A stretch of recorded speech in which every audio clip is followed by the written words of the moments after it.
The Greco-Bactrian Kingdom was, along with the Indo-Greek Kingdom, the easternmost part of the Hellenistic world, covering Bactria and Sogdiana in Central Asia from 250 to 125 BC.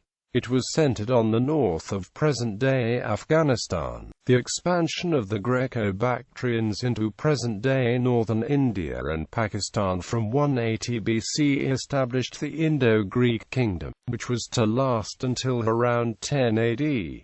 Independence. Diodotus, the satrap of Bactria, founded the Greco-Bactrian Kingdom when he seceded from the Seleucid Empire around 250 BC and became King Diodotus I of Bactria. The preserved ancient sources are somewhat contradictory, and the exact date of Bactrian independence has not been settled. Somewhat simplified, there is a high chronology and a low chronology for Diodotus' secession. The high chronology has the advantage of explaining why the Seleucid king Antiochus II issued very few coins in Bactria, as Diodotus would have become independent there early in Antiochus's reign. On the other hand, the low chronology, from the mid-240s BC, has the advantage of connecting the secession of Diodotus I with the Third Syrian War, a catastrophic conflict for the Seleucid Empire. Diodotus, the governor of the thousand cities of Bactria, defected and proclaimed himself king. All the other people of the Orient followed his example and seceded from the Macedonians. The new kingdom, highly urbanized and considered as one of the richest of the Orient, was to further grow in power and engage into territorial expansion to the east and the west. The Greeks who caused Bactria to revolt grew so powerful on account of the fertility of the country that they became masters, not only of Ariana, but also of India, as Apollodorus of Artemita says, and more tribes were subdued by them than by Alexander. The cities were Bactra and Dapsa and several others. Among these was Eucratidia, which was named after its ruler. In 247 BC, the Ptolemaic Empire captured the Seleucid capital, Antioch. In the resulting power vacuum, the satrap of Parthia proclaimed independence from the Seleucids, declaring himself king. A decade later, he was defeated and killed by Arsaces of Parthia, leading to the rise of a Parthian empire. This cut Bactria off from contact with the Greek world. Overland trade continued at a reduced rate, while sea trade between Greek Egypt and Bactria developed. Diodotus was succeeded by his son Diodotus II, who allied himself with the Parthian Arsaces in his fight against Seleucus II. Soon after, relieved by the death of Diodotus, Arsaces made peace and concluded an alliance with his son, also by the name of Diodotus. Some time later he fought against Seleucus, who came to punish the rebels, and he prevailed. The Parthians celebrated this day as the one that marked the beginning of their freedom. Overthrow of Diodotus II. Euthydemus, a Magnesian Greek according to Polybius and possibly satrap of Sogdiana, overthrew the dynasty of Diodotus I around 230–220 BC and started his own dynasty. Euthydemus's control extended to Sogdiana, going beyond the city of Alexandria-It founded by Alexander the Great in Fergana, and they also held Sogdiana, situated above Bactria and towards the east between the Oxus River, which forms the boundary between the Bactrians and the Sogdians, and the Iaxartes River, and the Iaxartes forms also the boundary between the Sogdians and the Nomads. Seleucid invasion. Euthydema was attacked by the Seleucid ruler Antiochus III around 210 BC. Although he commanded 10,000 horsemen, Euthydemus initially lost a battle on the Arias and had to retreat. He then successfully resisted a 3-year siege in the fortified city of Bactria, before Antiochus finally decided to recognize the new ruler, and to offer one of his daughters to Euthydemus's son Demetrius around 206 BC. Classical accounts also relate that Euthydemus negotiated peace with Antiochus III by suggesting that he deserved credit for overthrowing the original rebel Bactrians, and that he was protecting Central Asia from nomadic invasions thanks to his defensive efforts. For if he did not yield to this demand, neither of them would be safe, seeing that great hordes of nomads were close at hand who were a danger to both, and that if they admitted them into the country, it would certainly be utterly barbarized. Geographic expansion. Following the departure of the Seleucid army, the Bactrian Kingdom seems to have expanded. In the west, areas in northeastern Iran may have been absorbed, possibly as far as into Parthia, whose ruler had been defeated by Antiochus the Great. These territories possibly are identical with the Bactrian satrapies of Tapuria and Traxian. Contacts with the Han Empire to the north. Euthydemus also ruled Sogdiana and Fergana, and there are indications that from Alexandria the Greco-Bactrians may have led expeditions as far as Kashgar and Urumqi in Xinjiang, leading to the first known contacts between China and the West around 220 BC.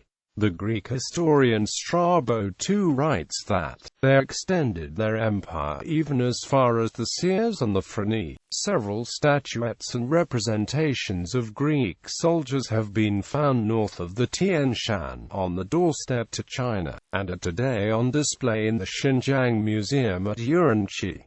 Greek influences on Chinese art have also been suggested. Designs with rosette flowers, geometric lines, and glass inlays, suggestive of Hellenistic influences, can be found on some early Han Dynasty bronze mirrors. Numismatics also suggest that some technology exchanges may have occurred on these occasions. The Greco-Bactrians were the first in the world to issue copro-nickel coins, an alloy technology only known by the Chinese at the time under the name white copper. The practice of exporting Chinese metals, in particular iron, for trade is attested around that period. Kings Euthydemus II, Agathocles and Pantaleon made these coin issues around 170 BC. It has alternatively been suggested that a nickeliferous copper ore was the source from mines at Anorak.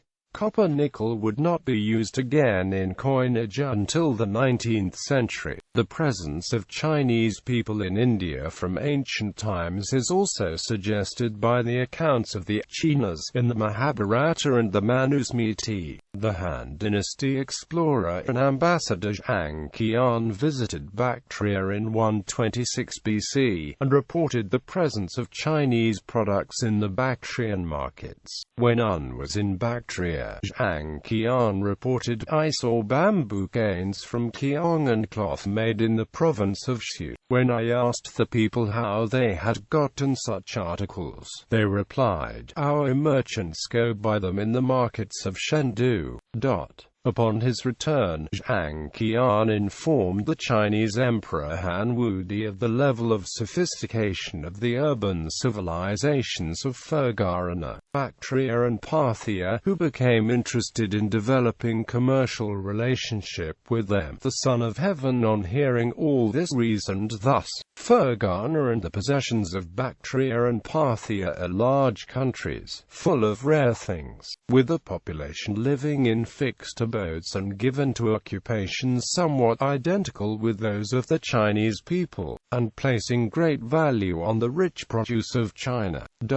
A number of Chinese envoys were then sent to Central Asia, triggering the development of the Silk Road from the end of the 2nd century BC. Contacts with the Indian subcontinent. The Indian Emperor Chandragupta, founder of the Mauryan dynasty, had reconquered the northwestern subcontinent upon the death of Alexander the Great around 322 BC. However, contacts were kept with his Greek neighbors in the Seleucid Empire. A dynastic alliance of the recognition of intermarriage between Greeks and ancient Indo-Iranians were established, and several Greeks, such as the historian Megasthenes, resided at the Mauryan court.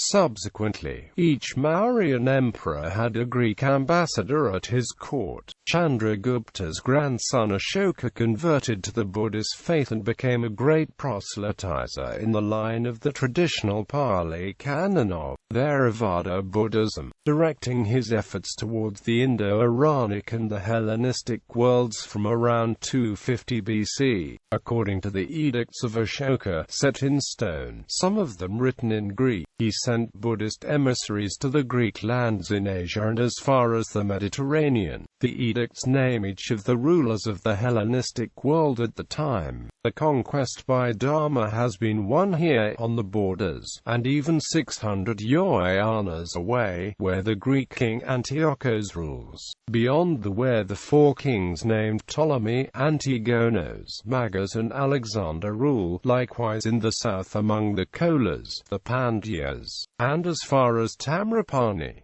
Some of the Greek populations that had remained in northwestern India apparently converted to Buddhism. Here in the king's domain among the Greeks, the Kambojas, the Nabakas, the Nabapamkits, the Bhojas, the Pitanikas, the Andhras and the Palidas. Everywhere people are following beloved of the gods' instructions in Dharma.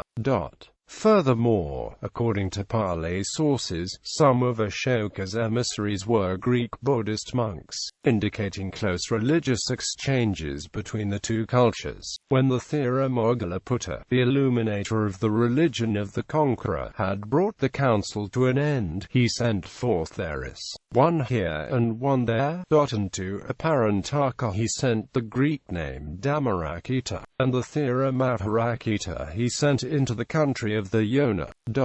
Greco-Bactrians probably received these Buddhist emissaries and somehow tolerated the Buddhist faith, although little proof remains. In the 2nd century AD, the Christian dogmatist Clement of Alexandria recognized the existence of Buddhist Sramanas among the Bactrians, and even their influence on Greek thought. Thus philosophy, a thing of the highest utility, flourished in antiquity among the barbarians, shedding its light over the nations, and afterwards it came to Greece. First in its ranks were the prophets of the Egyptians, and the Chaldeans among the Assyrians, and the Druids among the Gauls, and the Sramanas among the Bactrians, and the philosophers of the Celts, and the Magi of the Persians, who foretold the Saviour's birth, and came into the land of Judea guided by a star. The Indian gymnosophists are also in the number, and the other barbarian philosophers, and of these there are two classes, some of them called Sramanas, and others Brahmins. Clement of Alexandria, the Stromata, or Miscellanies, Book 1, Chapter 15. Expansion into the Indian subcontinent. Demetrius, the son of Euthydemus, started an invasion of the subcontinent from 180 BC, a few years after the Mauryan Empire had been overthrown by the Shunga dynasty. Historians differ on the motivations behind the invasion. Some historians suggest that the invasion of the subcontinent was intended to show the support for the Mauryan Empire, and to protect the Buddhist faith from the religious persecutions of the Shungas as alleged by Buddhist scriptures. Other historians have argued, however, that the accounts of these persecutions have been exaggerated. Demetrius may have been as far as the imperial capital Pataliputra in today's eastern India. However, these campaigns are typically attributed to Menander. The invasion was completed by 175 BC. This established in the northwestern Indian subcontinent what is called the Indo-Greek Kingdom, which lasted for almost 2 centuries until around AD 10. The Buddhist faith flourished under the Indo-Greek kings, foremost among them Menander I. It was also a period of great cultural syncretism, exemplified by the development of Greco-Buddhism. Usurpation of Eucratides. Back in Bactria, Eucratides, either a general of Demetrius or an ally of the Seleucids, managed to overthrow the Euthydemed dynasty and establish his own rule around 170 BC, probably dethroning Antimachus I and Antimachus II. The Indian branch of the Euthydemeds tried to strike back. An Indian king called Demetrius is said to have returned to Bactria with 60,000 men to oust the usurper, but he apparently was defeated and killed in the encounter. Eucratides led many wars with great courage, and, while weakened by them, was put under siege by Demetrius, king of the Indians. He made numerous sorties, and managed to vanquish 60,000 enemies with 300 soldiers, and thus liberated after 4 months.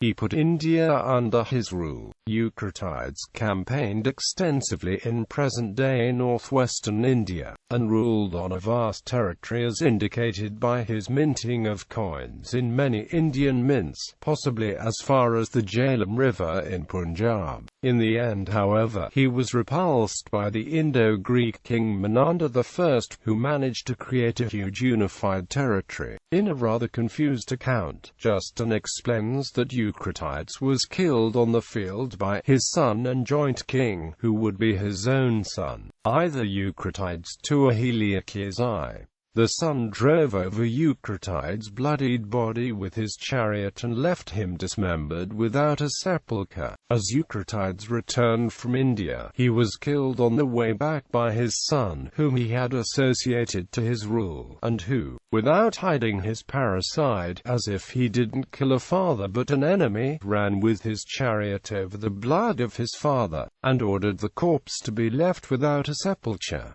Defeats by Parthia. During or after his Indian campaigns, Eucratides was attacked and defeated by the Parthian king Mithridates I, possibly in alliance with partisans of the Euthydemeds. The Bactrians, involved in various wars, lost not only the rule but also their freedom, as exhausted by the wars against the Sogdians, the Arakoids, the Dranges, the Aryans and the Indians. They were finally crushed, as if drawn of all the blood, by an enemy weaker than them, the Parthians. Following his victory, Mithridates I gained Bactria's territory west of the Arias, the regions of Tapuria and Traxian. The satrapy Turiva and that of Aspanis were taken away from Eucratides by the Parthians, a rival, partly because of the cruelty of the Arsacid king of the Parthians, partly because, used to the rule of the Macedonians, they disliked the arrogance of this new people. Thus, Demetrius, supported by the Persians, Elamites and Bactrians, routed the Parthians in numerous battles. At the end, deceived by a false peace treaty, he was taken prisoner. The 5th century historian Orosius reports that Mithridates I managed to occupy territory between the Indus and the Hydaspes towards the end of his reign. Heliochus I ended up ruling what territory remained. The defeat, both in the west and the east, may have left Bactria very weakened and open to nomadic invasions. Nomadic invasions. Geographic expansion. According to the Han Chronicles, following a crushing defeat in 162 BC by the Jommu, the nomadic tribes of the Yuezhi fled from the Tarim Basin towards the west, crossed the neighboring urban civilization of the Dewan, and resettled north of the Oxus in modern-day Kazakhstan and Uzbekistan, in the northern part of the Greco-Bactrian territory. The Dewan remained a healthy and powerful urban civilization which had numerous contacts and exchanges with China from 130 BC. Scythians around 140 BC. Eastern Scythians, apparently being pushed forward by the southward migration of the Yuezhi, started to invade various parts of Parthia and Bactria. Their invasion of Parthia is well documented. They attacked in the direction of the cities of Merv, Hecatompylos and Ecbatana. They managed to defeat and kill the Parthian king Phraates II, son of Mithridates I, routing the Greek mercenary troops under his command. Again in 123 BC, Phraates' successor, his uncle Artabanus I, was killed by the Scythians. Second Uig expansion. When Zhang Qian visited the Uig in 126 BC, trying to obtain their alliance to fight the Xiongnu, he explained that the Uig were settled north of the Oxus but also held under the sway the territory south of Oxus, which makes up the remaining of Bactria. According to Zhang Qian, the Uig represented a considerable force of between 100,000 and 200,000 mounted archer warriors, with customs identical to those of the Xiongnu, which would probably have easily defeated Greco-Bactrian forces. Zhang Qian actually visited Bactria in 126 BC, and portrays a country which was totally demoralized and whose political system had vanished. Although its urban infrastructure remained, Daxia is located over 2,000 li southwest of Daywan, south of the Gui River. Its people cultivate the land and have cities and houses.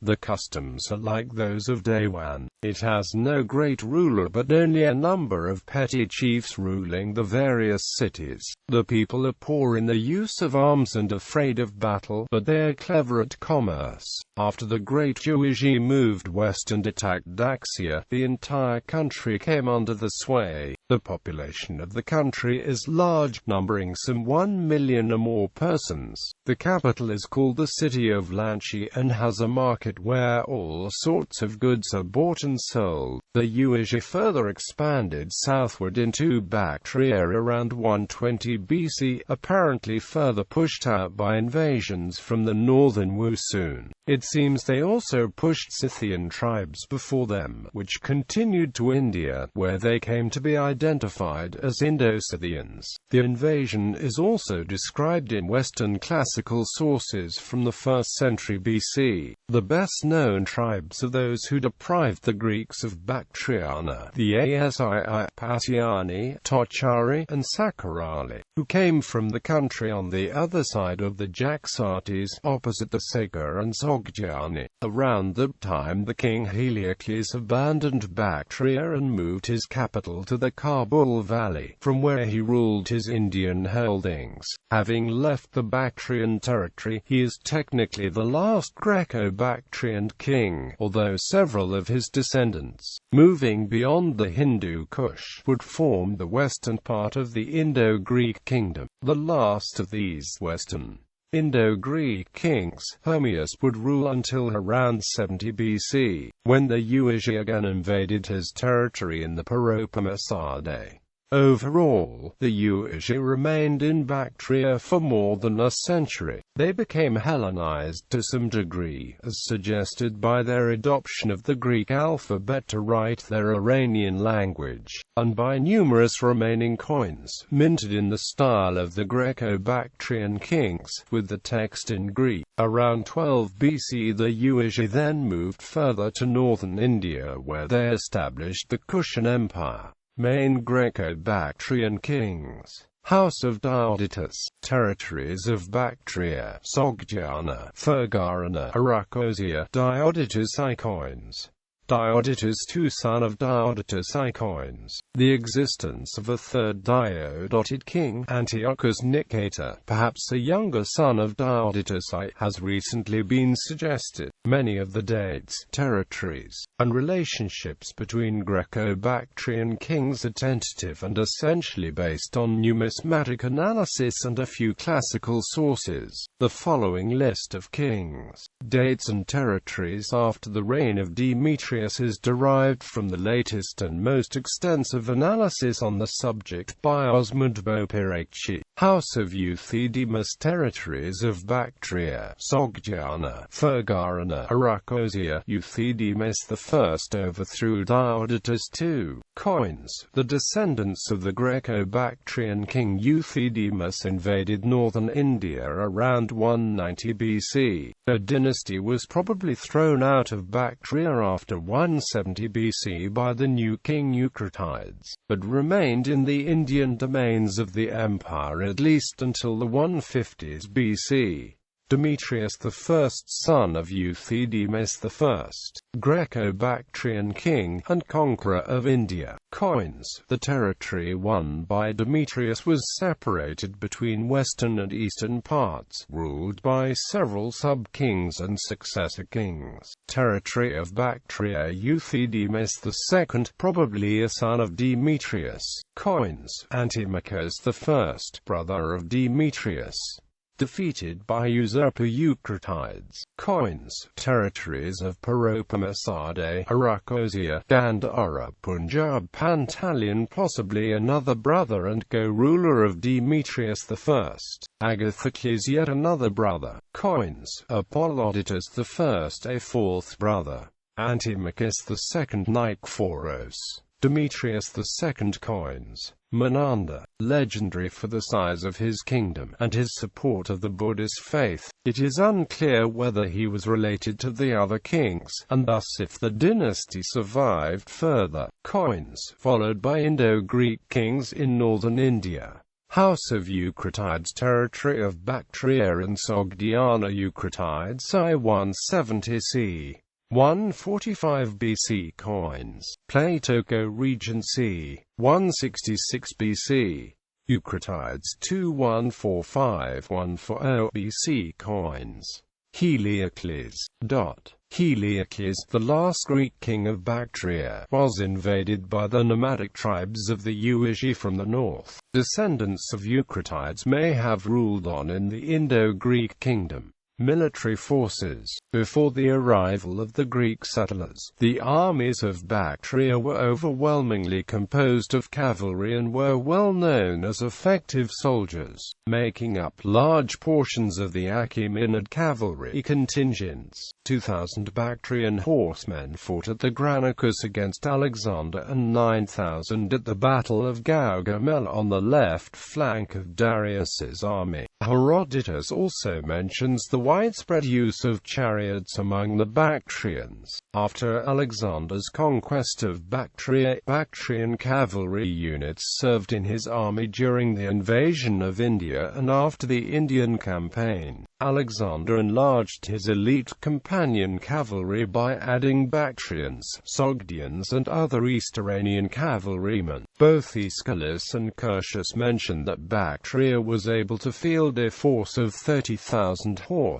Most of these horsemen were lightly armed, using bows and javelins before closing with sword and spear. Herodotus describes the Persian cavalry of Mardonius at the Battle of Plataea as horse archers. Bactrian infantry is described by Herodotus as wearing caps in the Median style, short spears and reed Scythian-style bows. Alexander and Seleucus I both settled Greeks in Bactria, while preferring to keep the Macedonian settlers farther west. Greek garrisons in the satrapy of Bactria were housed in fortresses called Fruria and at major cities. Military colonists were settled in the countryside and were each given an allotment of land called a kleros. These colonists numbered in the tens of thousands, and were trained in the fashion of the Macedonian army. A Greek army in Bactria during the anti-Macedonian revolt of 323 numbered 23,000. The army of the Greco-Bactrian Kingdom was then a multi-ethnic force with Greek colonists making up large portions of the infantry as pike phalanxes,